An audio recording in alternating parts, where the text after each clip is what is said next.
Support comes from the Missouri Forest Products Association.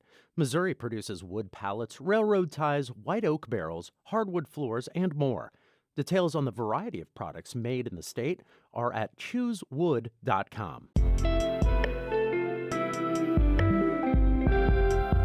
It's Monday, July 18th, and this is The Gateway. I'm Sarah Fenton in for Wayne Pratt. Ahead, Illinois Governor J.B. Pritzker says he is not running for president. I have no interest in challenging Joe Biden in 2024. I will support him if he runs for re-election. But public events, including a stop in New Hampshire last month and Florida over the weekend, combined with President Biden's low approval ratings, are fueling speculation he may end up in the race. That story is coming up, but first, these headlines. A Missouri resident who was infected with a rare brain-eating amoeba that likely happened after swimming in a southwestern Iowa lake has died.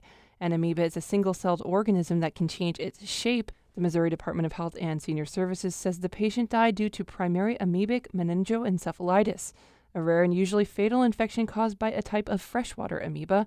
This type of amoeba is commonly found in warm rivers, lakes, and streams and can affect swimmers and divers when it enters the body through the nose.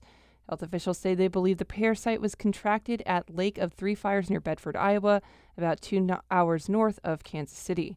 The name and the age of the patient will not be released, officials said. Iowa officials closed the Lake of Three Fires State Park near Taylor County as a precaution on July 7th, and that beach remains closed. A local black golfing organization aims to help more black children in St. Louis learn and understand how to play golf.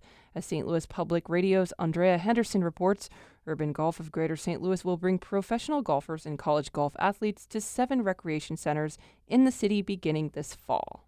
Jerome Harris didn't play golf until he was about 25 years old. A friend introduced him to the sport. Now, 10 years later, he wants to help black children learn the game and the opportunities surrounding it. Harris is founder of Urban Golf of Greater St. Louis. His organization will teach the basics of golfing and caddying. Kids also will learn about course management, landscaping, and course design. Harris wants to create a pipeline of black golfing professionals in St. Louis. If I was exposed to the game of golf as a kid, who knows? I could have went on a full ride scholarship. I probably would have been a PGA pro by now. The program will also take children on tours of area golf courses. I'm Andrea Henderson, St. Louis Public Radio. A Kirkwood landmark that's on the National Register of Historic Places is finally set for a major overhaul. Governor Mike Parson signed legislation clearing the way for a $2.5 million federal matching grant for the Kirkwood train station.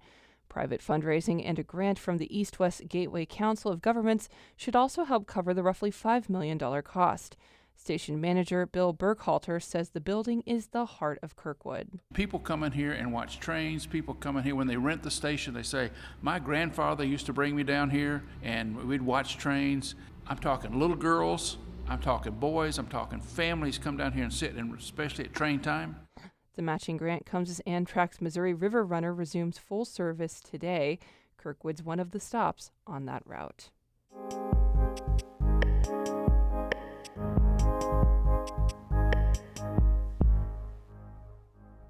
Illinois Governor J.B. Pritzker delivered a keynote speech to Florida Democrats over the weekend. But his campaign stop there is renewing speculation that the first-term Democratic governor is considering a possible presidential run in 2024.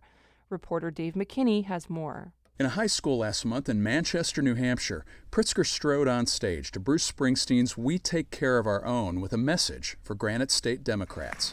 Well, hello, New Hampshire Democrats. Pritzker expressed a kinship, working the crowd over with something Illinois and New Hampshire have in common: harsh winters. Sun is for the weak, after all. Survive a polar vortex under 2 feet of snow, and then you're ready to jump into American politics. Illinois' governor is taking another jump into American politics. This time, he has a prime speaking role to Democrats in Florida. Recent polls show Democrats are uneasy about President Joe Biden's prospects in 2024, and it's casting a different light on Pritzker's out-of-state politicking. Pritzker sounded unequivocal when WBEZ recently asked him about a possible presidential run. I have no interest in challenging Joe Biden in 2024. I will support him if he runs for re-election. I'm a Democrat and believe that we need to elect a Democrat, and I think Joe Biden has already said that he's running for re-election. But his words clearly don't address what happens if Biden doesn't seek a second term, and that has the political class wondering what the state's billionaire governor is up to. Amy Walter is publisher and editor-in-chief of the respected Washington-based Cook Political Report, and she's been watching Pritzker's moves closely. I think if you put J.B. Pritzker's name on a poll, even of Democratic voters, they probably couldn't tell you anything about him. But that's why if you're somebody interested in running for president, you put yourself out there at least, and you never know what's going to happen. Campaign aides insist Pritzker merely is focused on his own re-election and wants to help Democrats around the country during a midterm election cycle that could favor Republicans. But Pritzker has a story to tell. He oversaw a big financial turnaround for Illinois and the pandemic. He's a fiery Trump critic. He won praise for his empathy and push for gun control after the Highland Park mass shooting, and he's been a national voice for abortion rights after the Supreme Court overturned Roe v. Wade. David Axelrod is a longtime Chicago political strategist who helped former President Barack Obama win the White House. He sees some promise in Pritzker on the national stage. I think that people are looking for sort of muscularity and pushing back on Trumpism and on some of the agenda of the right, and he has set himself up. One example, Axelrod says he was surprised by the number of people in his circles who took notice of Pritzker's response to the NRA after the Highland Park mass shooting. And I heard a lot of kind of cheering from the crowd among activist Democrats because they'd like to see that in a president. Still, Axelrod and Walter regard Pritzker as a long shot if Biden's out of the picture because a crowded field of candidates is likely to emerge.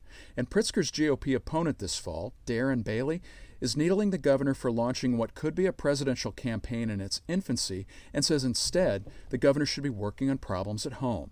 But as Pritzker showed in New Hampshire, he knows how to fire up a crowd and get profane while ripping Republicans for believing gay marriage, black history, and Disney World are bigger threats to kids, he says, than AR-15s. If we can't call bullshit on that, well then Democrats, we don't deserve to win elections.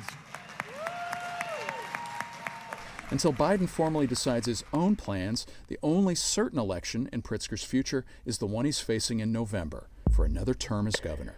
This is Dave McKinney. The Gateway is a production of St. Louis Public Radio, a listener-supported service of the University of Missouri-St. Louis. Music is by Ryan McNeely of Adult Fur. I'm Sarah Fenton, and this has been The Gateway.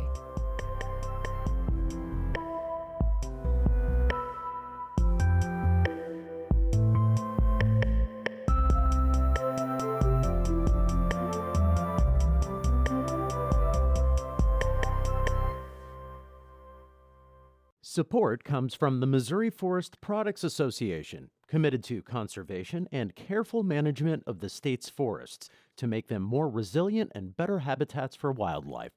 ChooseWood.com.